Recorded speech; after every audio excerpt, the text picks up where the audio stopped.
what is a faith-based system or a religious system? It's a system where you could espouse otherwise illogical beliefs, right? Logic and reason could not lead you to these beliefs, but it has to be a different way of believing them. That's what we as a human being have a need for. We have a need to have beliefs that defy logic.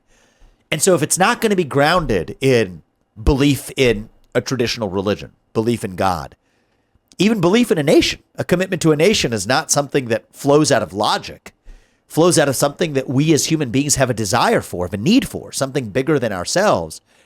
We're going to channel that impulse to something else. But the problem, and this is the danger of it, is not that it's not the time-tested faiths. It's the fact that we then trick ourselves into thinking that it isn't faith at all, right? Because when you go to church, you know what you're doing, right? You go to a temple, you know what you're doing. You're praying to God. You're exercising a side of your brain that's different than that which you're exercising if you're pouring chemicals in a lab and measuring things. But I think what's happened is, in absence of traditional faith and traditional beliefs, where we recognize that we're exercising our faith to believe in these things, we see the rise of new secular religions, secular cults instead, which we fail to recognize are actually religious belief systems. Exactly. Like the climate belief system.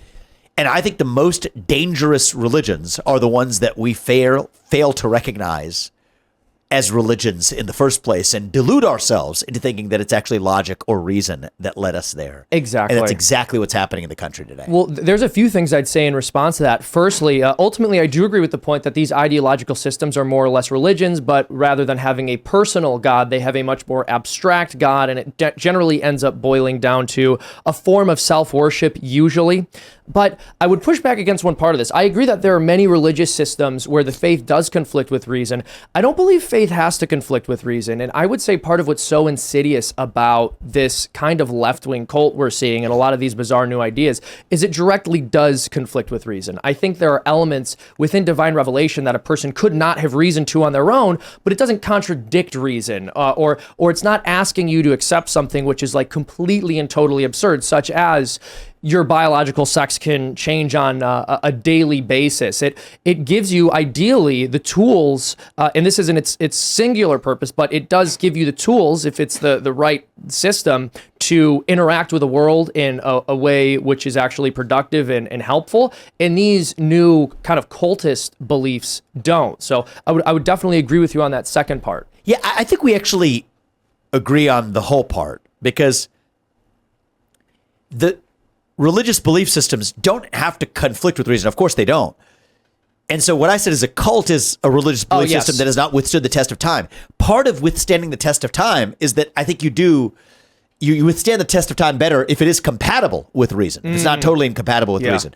The problem with these near-term cults, right? The same cult we talked about, the biological sex being fluid versus sex of the person you're attracted to being fixed. Call that the cult of LGBTQIA+. Yeah.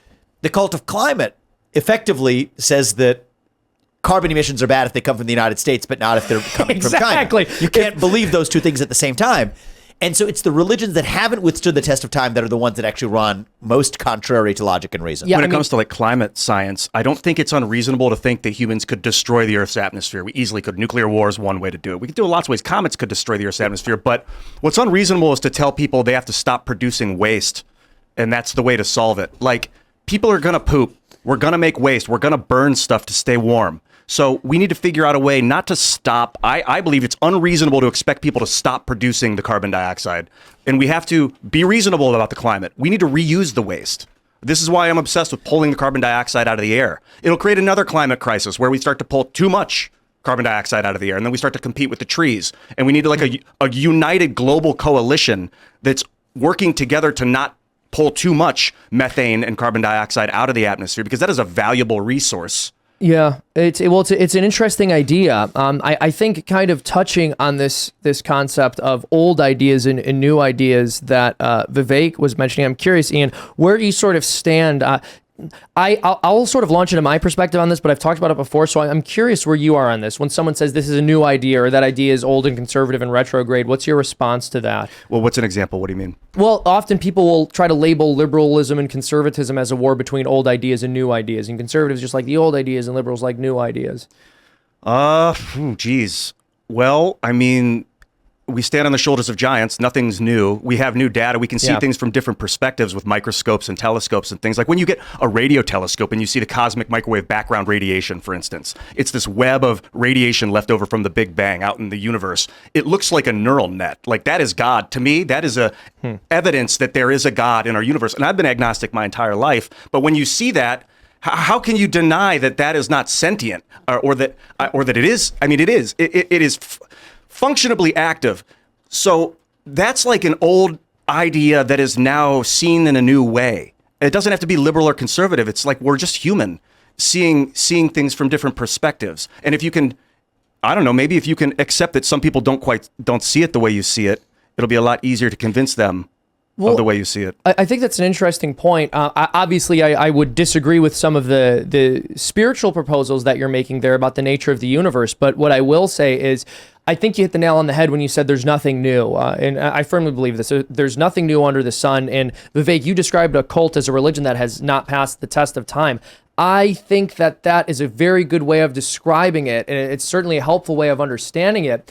The way I've always sort of conceptualized the war between traditionalism and progressivism is not that you have, old ideas trying to fight new ideas. It's that you have ideas that have stood the test of time against ideas that have been tried and have failed so miserably that people forgot about them and now they're trying them again. I think it's very hubristic to say that man has been thinking about such matters for virtually all of human history, and now we've discovered something which is totally unique and totally new. I think in terms of technological development, there are certain things we can discover that are unique to our place and time, but when it comes to human moral behavior, these things are constants. But the problem, and you mentioned this too, Vivek, that the big problem that's happening in the conservative movement I see right now is that people are screaming no at these things that are rallying people in the liberal, whatever, economic movement that are like climate science, whatever. And rather than offer another idea, it's just, no, that's bad. That's bad. And that's right. It's not functional. It's not inspiring. And that doesn't move people. That doesn't move people towards being the true version of themselves they want to be, which is what we all hunger for. And so, what I said, left offers this narrative grounded in race, gender, sexuality, climate. Well, what I'm in this race doing, hopefully, is articulating a different vision grounded in the individual, the family, nation, God. Amen. Right? So now you have a different vision. We have competing choices: race, gender, sexuality, climate, individual, family, nation, God. At least it's a different alternative vision, which is what conservatism used to be about. It used to be about conserving That's right. those things, right? Those pillars of human identity.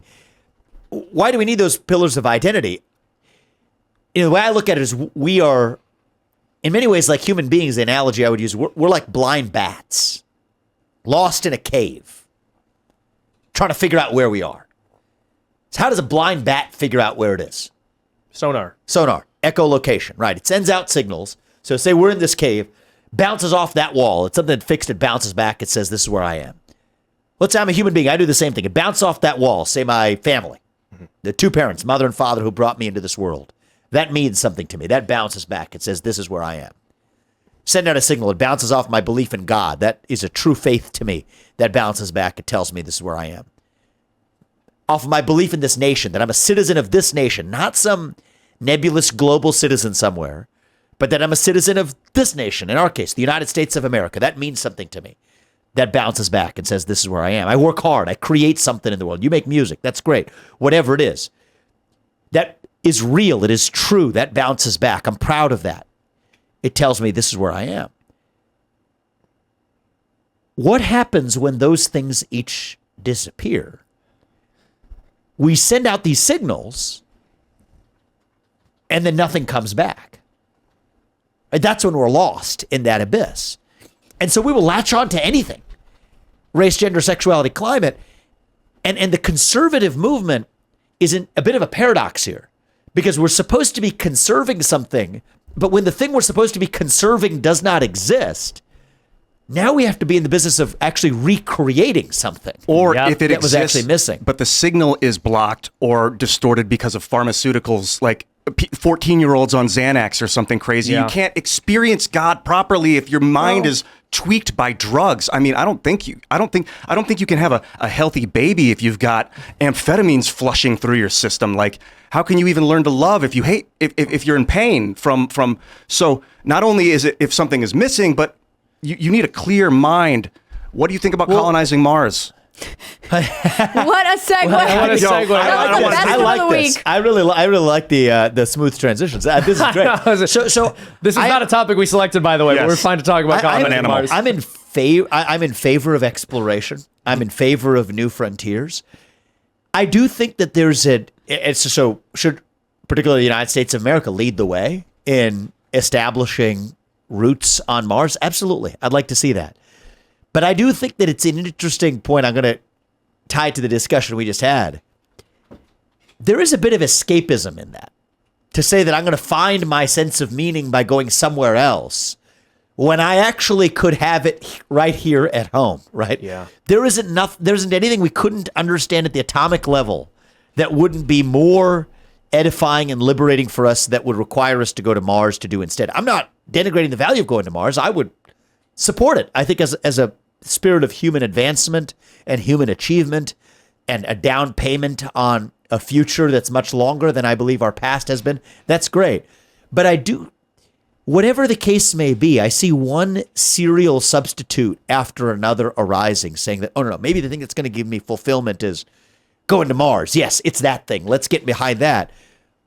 Versus being grounded in the things that have, for most of our history, grounded us and given us meaning. Thanks for watching this clip from the Timcast IRL podcast. Hang out with us live Monday through Friday at 8 p.m. and become a member over at timcast.com for uncensored, members-only shows exclusive. Thanks for hanging out, and we'll see you all next time.